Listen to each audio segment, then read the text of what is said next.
Hi, this is Veda from இப்போ trade education. இந்த வீடியோவில் நம்ம என்ன பார்க்க போகிறோம்னா, நிஃப்டியில் நாளைக்கு நம்ம என்ன ட்ரேடிங் எடுக்கலாம், ஸோ டெக்னிக்கலாக நிஃப்டி என்ன ப்ரெடிக்ட் ஆகுதுங்கிறத தான் பார்க்க போகிறோம். வாங்க நம்ம வீடியோக்குள்ளே போகலாம். நிஃப்டியை பொறுத்தவரை நாளைக்கு வந்து நமக்கு சப்போர்ட் அப்படின்னு பார்த்தீங்கன்னா 21,710 வந்து ஒரு சப்போர்ட்டாக நமக்கு ஃபார்ம் ஆகுது.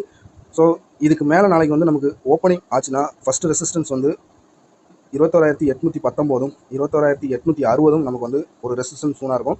அந்த இடத்துல ஒரு ப்ராஃபிட் புக்கிங் ஏரியாவாக நமக்கு மாறலாம். ஸோ அந்த இடத்துல இருந்து ஒரு ரிவர்சல் கூட வரதுக்கான வாய்ப்பு இருக்குது. ஸோ அந்த இடத்த நமக்கு ஒரு பிரேக் அவுட் கொடுத்து 1 ஹவர் வந்து நமக்கு அந்த இடத்துல சஸ்டைன் ஆச்சுனா நமக்கு வந்து ஒரு பாசிட்டிவ் மூவ்மெண்ட், அதாவது 21,950 ஒரு ரெசிஸ்டன்ஸ் லெவலாக இருக்கும்.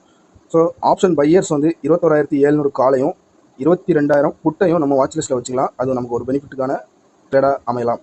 ஸோ இந்த வீடியோ உங்களுக்கு பிடிச்சிருந்துச்சுன்னு லைக் பண்ணுங்கள், நம்ம சேனலை சப்ஸ்கிரைப் பண்ணுங்கள். தேங்க்ஸ் ஃபார் த வாட்சிங்.